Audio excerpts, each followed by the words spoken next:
Rhode Island is tiny, but its shadows are immense. Beneath the charming colonial veneer lies a history of possession, witch trials, and screams that never faded. We ignored the warnings, cracked the archives, and ranked the 15 most terrifying, actively haunted locations in the smallest state. Do not hit play after midnight.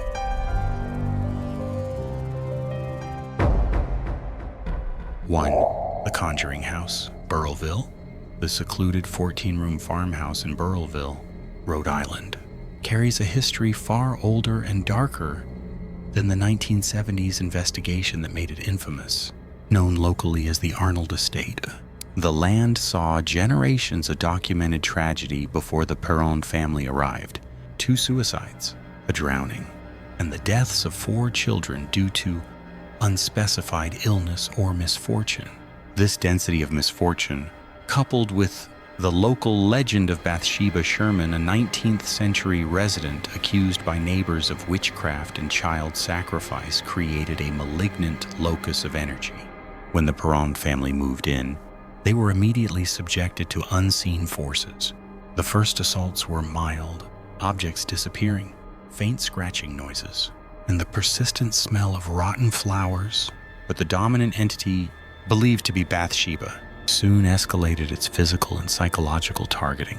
The children, particularly Carolyn Perron, bore the brunt of the attacks.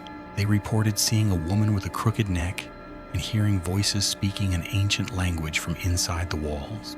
The phenomena became increasingly physical. Beds would levitate slightly off the floor, and Carolyn reported being pinched and slapped by invisible hands.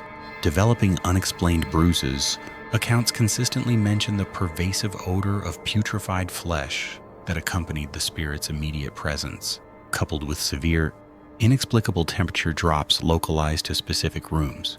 The entity allegedly sought to possess Carolyn, believing herself the true mistress of the house, and aggressively tormenting the mother until she was driven nearly to madness. Desperate, the parents contacted paranormal investigators Ed and Lorraine Warren. Their investigation concluded the house was infested by multiple spirits, not merely haunted, claiming Bathsheba's curse targeted all successive residents. One seance performed by the Warrens allegedly resulted in Carolyn becoming violently ill, vomiting uncontrollably, and speaking in an unknown tongue. A moment the family maintains saved them but permanently fractured their stability. Though subsequent owners have disputed the ongoing severity, the historical record of the Arnold estate remains chillingly consistent. The land feeds off its documented tragedies, and the spectral presence of Bathsheba Sherman still asserts its malicious ownership over every soul that dares to sleep within the walls of the Burrillville farmhouse. 2. Belcourt of Newport. Belcourt, often overshadowed by the marble behemoths of Newport's Gilded Age, possesses a reputation far darker than its neighbors. Designed in 1894 by Richard Morris Hunt for Oliver Hazard Perry Belmont, the structure was initially less a home and more an extravagant stable. The carriage house prioritized over the residential space. This odd architectural inversion, residents and researchers suggest, may have consecrated the ground to perpetual movement and transition, ensuring that certain energies never truly departed. The house feels less like a dwelling and more like a waiting room for a journey that begins but never ends. The documented activity focuses heavily on residual energy, particularly concerning the building's original function. Numerous witnesses, including maintenance staff and modern-day caretakers, have reported the distinct scent of horses and hay in areas now converted to drawing rooms. Most unsettling are the reports of the phantom coachman, frequently sighted near the entrance where the carriages once waited. He is described as a hazy, imposing figure, perpetually pacing, sometimes accompanied by the chilling clatter of unseen hooves on the stone drive. The furniture itself is often cited as a conduit. Specific items, a Gothic chair in the ballroom and a large, heavy oak table, have been repeatedly observed rocking violently or sliding across polished floors.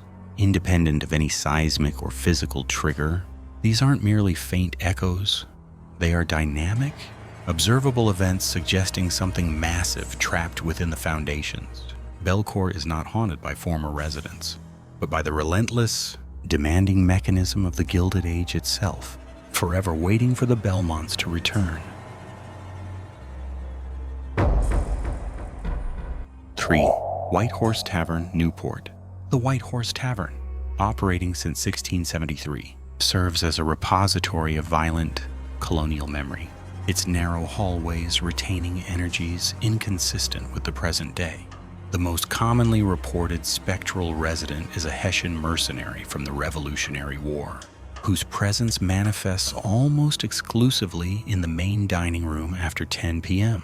Staff consistently document a pervasive, inexplicable chill localized near the massive hearth, frequently accompanied by the distinct sound of heavy boots dragging across the original wide plank flooring.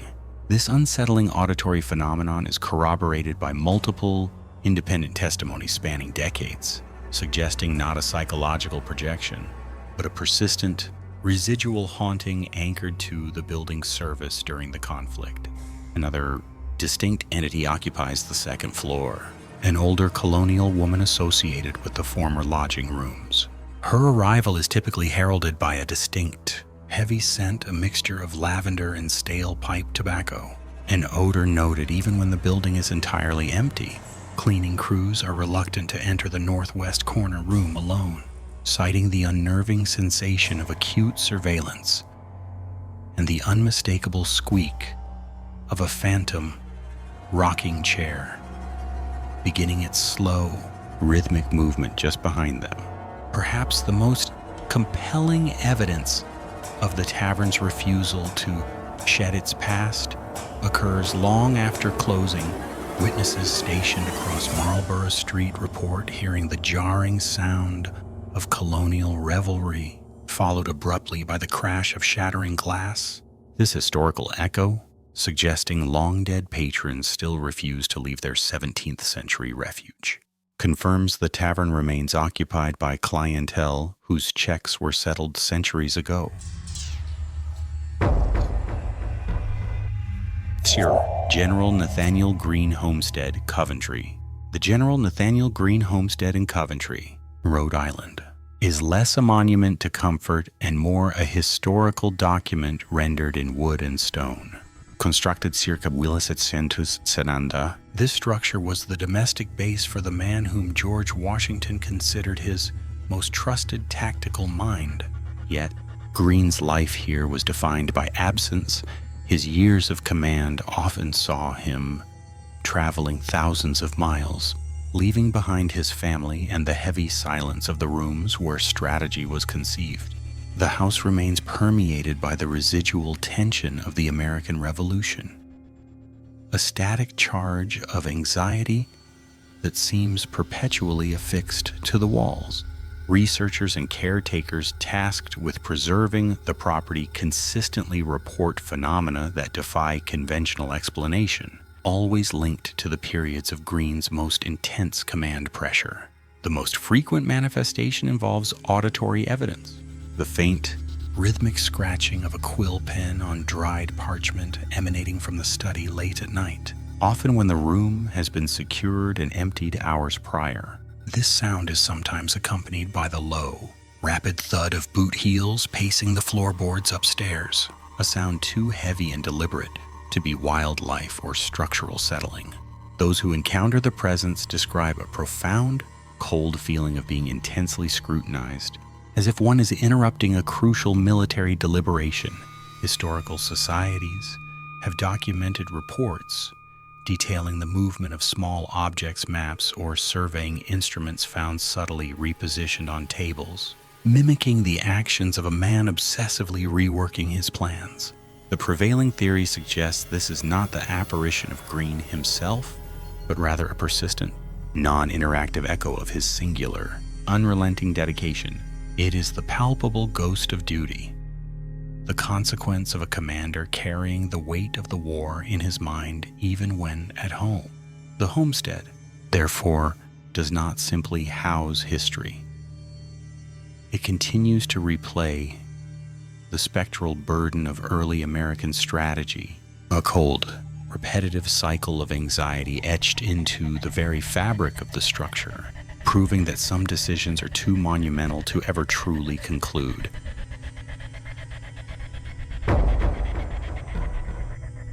Fate. The Biltmore Hotel Graduate Providence. The towering structure, opened in 1922 as the Biltmore, carries a history far heavier than its architecture implies. While initially a symbol of Providence opulence, the building's narrative is inextricably linked to persistent rumors of occult practice, especially during the turbulent economic downturns of the 1970s. Whispers circulated among city officials and former employees that the Grand Hotel had become a clandestine nexus for high society rituals. The documentary horror requires us to examine the pervasive local belief that the luxurious rooms and expansive, often inaccessible service corridors were used to facilitate organized black masses, leaving behind a profound, deliberate stain on the hotel's structural history. The most frequently reported activity concentrates on the 17th floor and the abandoned grand ballroom wings. Guests repeatedly document oppressive cold spots, the faint sound of music and non-existent party chatter emanating from sealed-off areas, and a deeply unsettling feeling of being watched by unseen crowds. Elevator anomalies are common. The cars frequently stop or ascend to closed-off floors without input.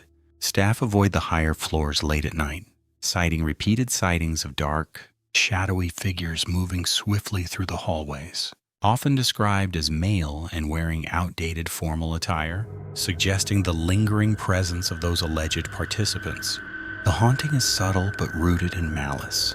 The true dread of the Graduate Providence is not a vengeful spirit, but the enduring psychic impression of organized evil.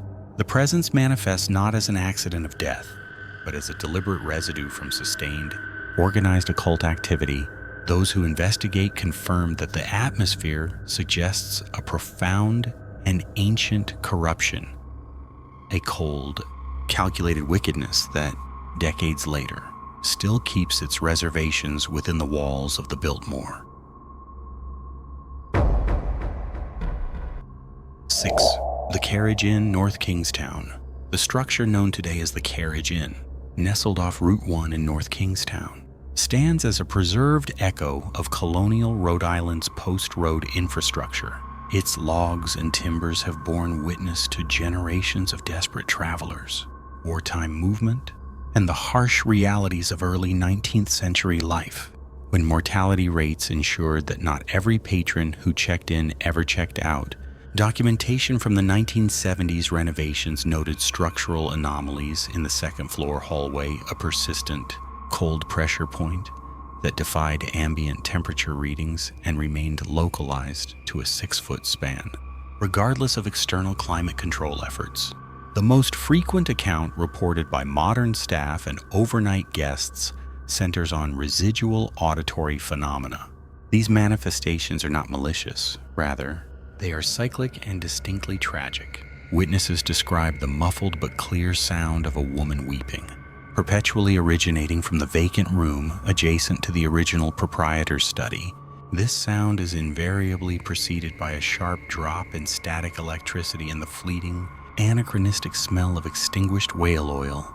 Paranormal researchers hypothesize the haunting is linked to a maternal figure who succumbed to fever or perhaps an infant death during the establishment's earliest years as a wayside tavern, creating an emotional imprint that repeats the cycle of grief for those sensitive enough to perceive it. However, the most unsettling phenomena involve visual reports tied directly to the inn's Revolutionary Era history. Security footage reviews have, on 3 separate occasions in the last decade, captured a fleeting shadow in the dining room late at night. It is described as a sharp silhouette of a man in tricorn attire, standing motionless and rigid by the central hearth, only to dissipate instantly when the camera sensor adjusts for low light. Historians suggest this entity may be the inn's original resident or a traveling colonial official, eternally trapped in the routine of supervising a crowded, distant past, ensuring that his order is maintained long after the original inhabitants have abandoned their watch. 7. Colt State Park, Bristol. Colt State Park, sprawling along the Narragansett Bay, was once the private estate of industrialist Samuel Pomeroy Colt. Named Lindenwald, Colt, an eccentric and ambitious nephew of the firearms magnate, spent decades and considerable fortune molding the land into a precise, imposing domain. He famously erected the vast, uninterrupted stone wall that runs for miles along the coastline, a defiant demarcation separating his private world from the public, a boundary many locals claim still holds something back. The historical facts show Colt meticulously designed the estate not just for life, but for posterity, an ambition that inadvertently engineered a perpetual state of absence within the park's enduring architecture. The most jarring structure remains the massive Colt Memorial, a granite and stone edifice situated on a high bluff overlooking the water. While magnificent, its purpose is deeply unsettling. Colt constructed a private mausoleum beneath the monument, a meticulously prepared, empty crypt meant to house his entire family for eternity. Upon his death in 1921, however, the family largely abandoned the plan, choosing interment elsewhere. Colt himself was buried in the nearby East Bay. This lack of closure, a prepared space designed for the sleep of generations that never received its occupants, is often cited as the root of the park's unnerving stillness. Rangers have noted significant, unexplained cold spots directly above the sealed crypt entrance, even during the heat of midsummer. The park's historical record documents numerous instances of acoustic phenomena attributed to its architecture, particularly near the towering memorial and the continuous boundary wall. Visitors walking the path late in the evening frequently report deep, resonant sighs seemingly emanating directly from the dense stone. These are sounds too heavy and guttural to be attributed to wind or the tidal action of the bay. Other accounts describe the sudden, overwhelming scent of sulfur and old pipe tobacco, a smell associated with Samuel Colt's known habits, which dissipates instantly when the observer steps away from the boundary of the unused tomb. The stone and mortar persist, but the grand, unfulfilled ambition and the meticulously prepared resting place that was ultimately rejected seem to echo, searching the park for the bodies they were meticulously crafted to contain. Arndt, Artillery Company of Newport, Newport. The Newport Artillery Company, chartered in 1741, maintains one of the oldest active charters in the nation. Its armory on Clark Street is not merely a barracks, but a dense repository of American conflict history. Within its brick walls are stored priceless artifacts, Revolutionary War muskets, Civil War uniforms, and flags stiffened by the dust of countless engagements. Curators and long-serving members speak often of the peculiar atmosphere within the vault rooms, especially near the racks holding the 1861 rifled cannons, weapons that once echoed across battlefields from Antietam to Petersburg. The air remains unnaturally cold, irrespective of the season, and a faint odor of wet wool and gunpowder persists long after any cleaning attempt. This is the accumulated weight of hundreds of years of military service preserved, a historical burden felt in every corridor. The documented incidents often begin in the pre-dawn hours, coinciding precisely with historical reveille. Guards report muffled, guttural commands emanating from the drill floor when no one is present. Sounds too sharp to be settling wood. More disturbing are the specific movements observed in the glass display cases. A particular presentation sword, said to belong to a captain lost during the Peninsula Campaign, has been repeatedly found shifted, resting just slightly off its velvet mounting hooks. Even after the case locks are verified and sealed, the historical preservation effort becomes a perpetual act of involuntary containment, locking the tools of war away from the hands that still seek them. The pervasive terror is not derived from a single vengeful spirit, but from the cumulative presence of a phantom formation. The company's ghosts are bound eternally to their duty, spectral sentries who refuse to surrender their watch. The armory itself is less a museum and more an active encampment, where the long dead remain permanently under arms, their obligation never discharged, their patrol eternal, their chilling presence palpable whenever the lights are extinguished and the doors secured.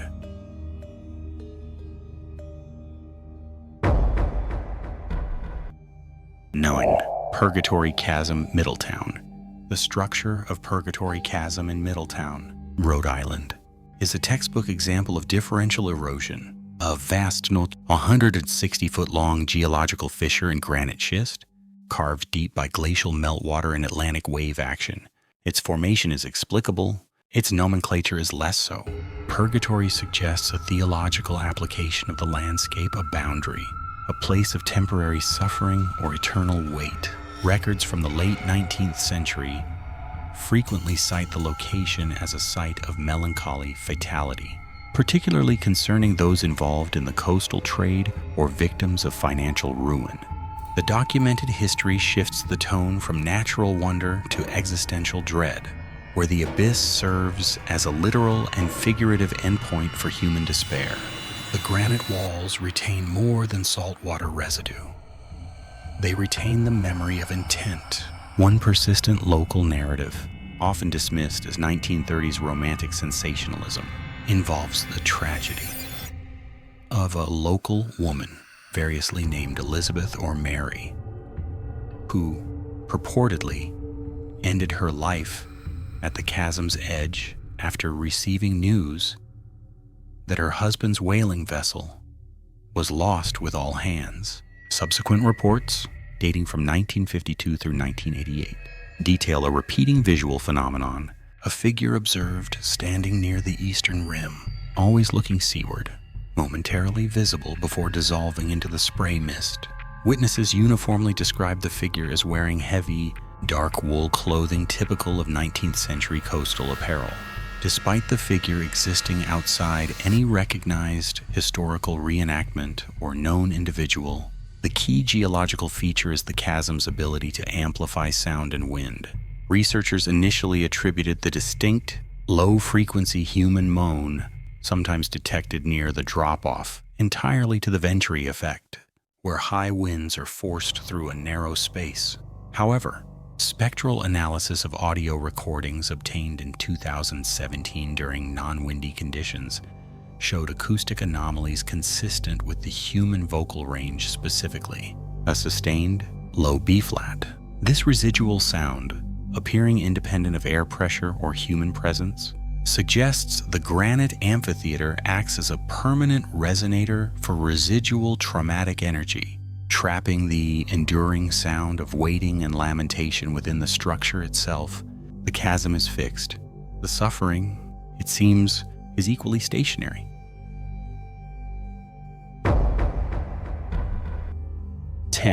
Druid's Dream, Narragansett. The property known as Druid's Dream sits precariously above Narrow River. Built in 1891 during Narragansett's architectural vanity, the name is a curious Victorian imposition, masking a history of violent displacement. Surveys, often suppressed by developers, confirm the estate's foundations abutted or covered the praying rocks, ancient megaliths used by the Narragansett people for ritual observation centuries before the region was violently depopulated during the 17th century. The colonial architects ignored all warnings, drilling through the schist to set the colossal granite footings directly into sacred ground. The house never retained an owner for long. Early 20th century police logs detail multiple reports of audible pressure fluctuations and sudden, extreme drops in temperature within the master study, the room directly positioned over the largest of the submerged stones.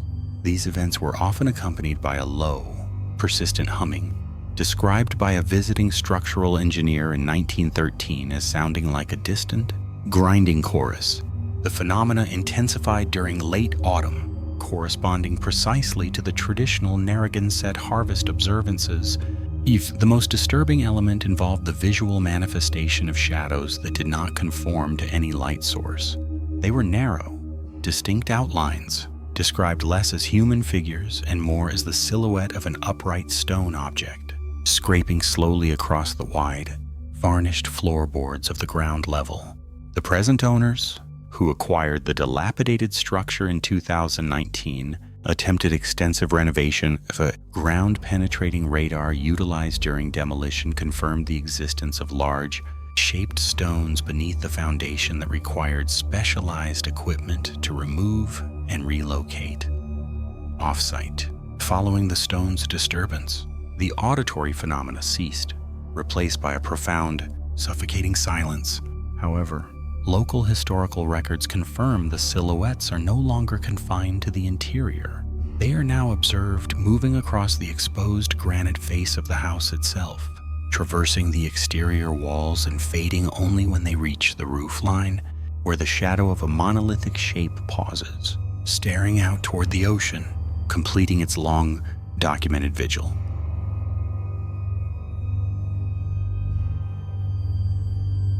Left. Hampton City Ghost Town, Smithfield, Hampton City, designated legally as the Smithfield Mining District 11, was a flashpoint of copper extraction that peaked sharply between 1887 and 1890. The remaining infrastructure, 3 desiccated shacks, the crumbling assay office, and the capped entrance of Mine 4 are cataloged relics of failed enterprise. The settlement's charter was revoked following the catastrophic collapse of October 12, 1891. That night, 58 miners were sealed inside the main ore body when methane ignited at the 700-foot level, triggering a massive landslide. Only 3 bodies were ever recovered, identifiable solely through fragments of clothing and dental records.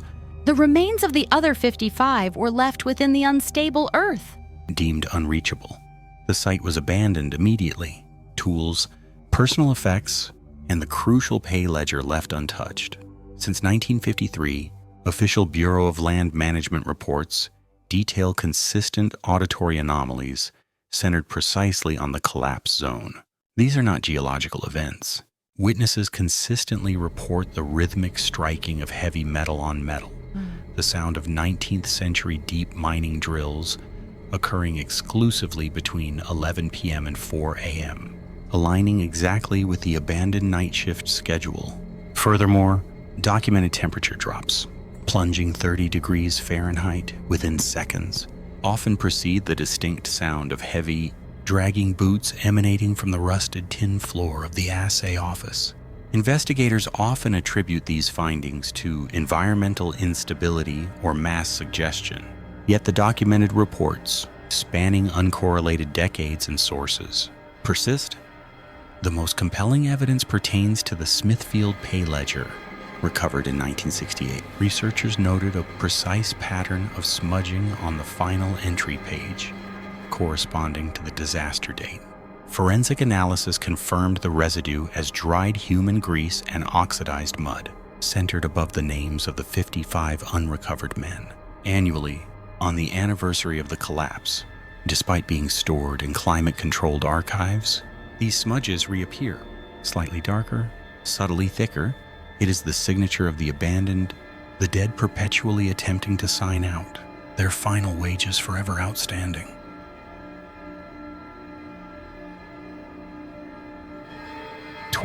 Seaview Terrace, Carey Mansion, Newport.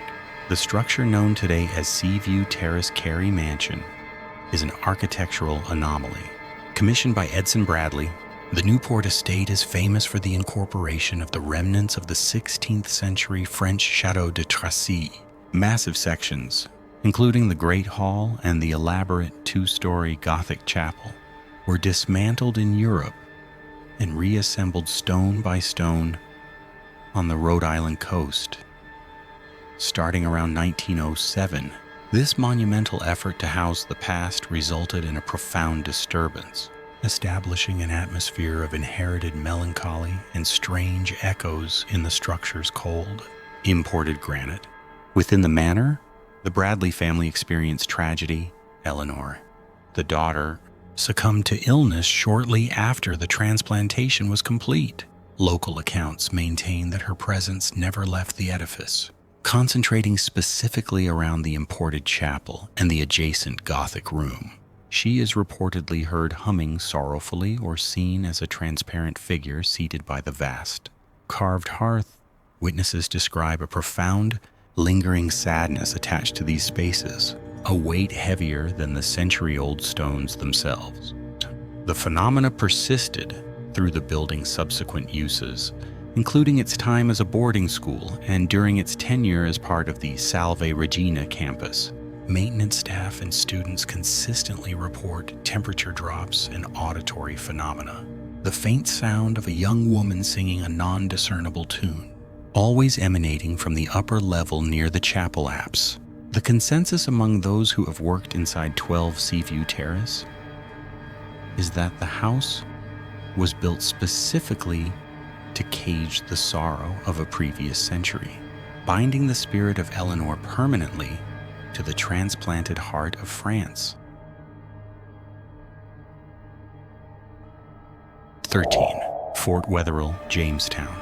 Fort Wetherill, perched overlooking the East Passage, is a monument to weighting its concrete casemates and dark mortar batteries, designed to hold back threats that never fully materialized. Commissioned during the Civil War era and modernized through the World Wars, the complex carries the dense, residual psychic weight of generations of military vigilance. The air here is perpetually colder, even in August, thick with the scent of salt water and decay. Visitors drawn to the scenic overlook often find themselves unnerved by the profound silence within the fortifications, a silence heavy enough to press against the eardrums. The very structure seems to absorb and amplify distress, acting as a massive concrete resonator for historic pain. The most notorious activity centers around Battery 1, a series of subterranean chambers where the light fails prematurely. Local lore speaks of a young sentinel, driven mad by isolation and the constant, crushing expectation of combat, who took his own life near the emplacement sometime before 1920. Now, the entity is restless, manifesting through sudden, unexplained drops in temperature recorded by paranormal investigation groups, and the distinct, dragging sound of heavy military boots pacing the concrete floors when no one is visible. Witnesses also report hearing hushed, frantic whispers echoing from the empty magazines, unintelligible yet undeniably laced with panic and fear. Modern exploration of the abandoned fort is less a scenic visit and more an intrusion into a hostile, tightly contained space. The energy here is not playful. It is fiercely protective and deeply paranoid. Those who venture deep into the dark tunnels often experience extreme disorientation and the chilling sensation of being shoved or aggressively cornered by unseen forces. The fort's dark history is not simply remembered, it actively resists the present, maintaining an eternal guard duty long after the guns were silenced, trapping the restless dead who sought peace in its concrete embrace.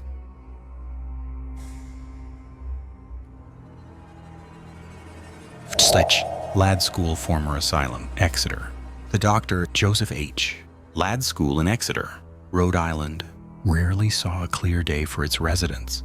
Operating from 1907 until 1986, it became a warehouse for the forgotten, designed for those deemed feeble-minded but quickly defined by systemic abuse. Records document severe overcrowding, poor hygiene, and documented physical restraint in the poorly ventilated residential wings.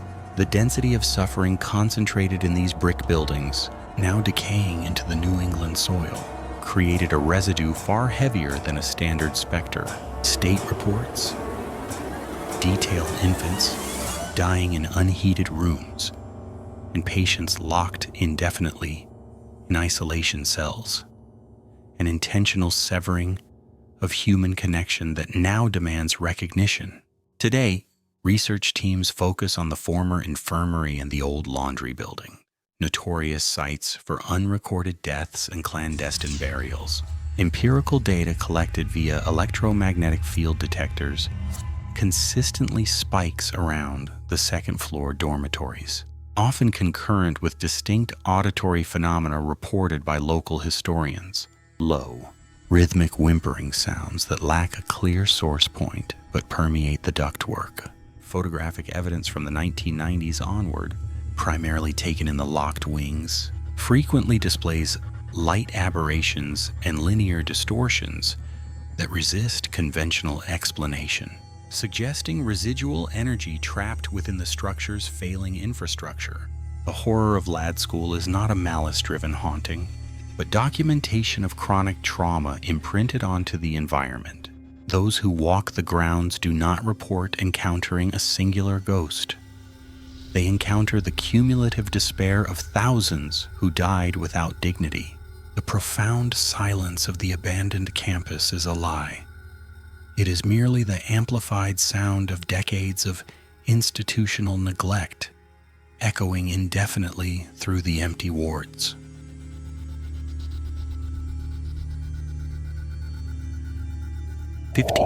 Providence City Hall. Providence City Hall, an imposing granite monument finished in 1878, exists as a repository not just of ordinances and tax records, but of lingering, dense cold. The structure itself, a Victorian labyrinth of high ceilings and echoing marble halls, seems designed to trap sound and memory. City employees, accustomed to the slow grind of municipal governance, often remark on the oppressive silence after closing hours, a silence frequently broken by the distinct, heavy thud of footsteps pacing the third-floor corridors when absolutely no one is physically present. These noises are often localized near the mayor's former reception area, a section historically known for intense political drama and personal despair among those seeking aid or justice within the unyielding bureaucracy. The documented occurrences shift the focus from simple maintenance errors to a pattern of intelligent, melancholic activity, particularly around the grand central staircase, where temperature drops are severe enough to register condensation on the polished woodwork. The most chilling and persistent historical narrative concerns a young woman, often unidentified in official records, who met a violent end within the building's walls, frequently speculated to have been a suicide leap from an upper window or the central clock tower. Though the exact year varies between 1880 and 1910, her alleged presence manifests primarily as auditory phenomena. Janitorial staff have filed multiple formal incident reports detailing the sound of distinct, uncontrollable female weeping emanating from the restroom facilities on the higher floors, rooms that, according to floor plans, are often far removed from any exterior sound source. Furthermore, security cameras have occasionally captured inexplicable shadows moving across the rotunda late at night, and persistent electrical anomalies, like lights turning off and on despite recent wiring upgrades, plague the administrative offices. These localized hauntings suggest a specific tether, perhaps a tragedy connected not to a single spot, but to the pervasive feeling of helplessness the building once fostered. Researchers studying the localized cold spots have confirmed non-thermal activity, noting that the reported areas consistently register several degrees colder than surrounding marble, defying standard HVAC operations. One particularly unsettling documented event occurred during a late-night inventory audit in 2000, where two auditors reported witnessing a translucent, shimmering figure briefly standing at the top of the grand staircase before dissolving into the darkness. The implication is clear. Providence City Hall is not merely old, it is occupied. The entity is passive but palpable, a residue of intense, historic grief permanently layered into the civic architecture, silently observing the endless, slow rotation of power and bureaucracy in Rhode Island's capital. perpetually reliving its final, desperate moments within the granite walls. That concludes our terrifying tour of the Ocean State. From historic lighthouses to chilling colonial manors, Rhode Island proves that even the smallest states house the biggest secrets, but the darkness extends far beyond New England. Where should we travel next to unearth the next great spectral mystery? Let us know below. And for those who dare to dig deeper, remember to subscribe and visit our main site for exclusive investigative footage and our latest equipment recommendations. Until next time, keep the lights on.